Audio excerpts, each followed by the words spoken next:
Ini ada ketidakpedulian. Aku beri sanksi semua, copot semua.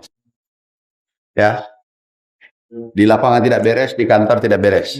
Menteri Pertanian Andi Amran Sulaiman melakukan inspeksi mendadak atau sidak di lahan percobaan Balai Besar Perakitan dan Modernisasi Pertanian Tanaman Padi di Sukamandi, Subang, Jawa Barat pada Rabu kemarin.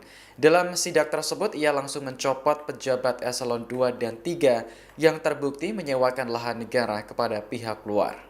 Menurut Amran, pencopotan pejabat tersebut merupakan bentuk ketegasan bahwa lahan percobaan milik negara harus dimanfaatkan sepenuhnya untuk pengembangan dan produksi benih unggul bagi masyarakat, bukan untuk kepentingan pribadi. Saat di lapangan, ia mendapati hanya Download Tribun X sekarang, menghadirkan lokal menjadi Indonesia.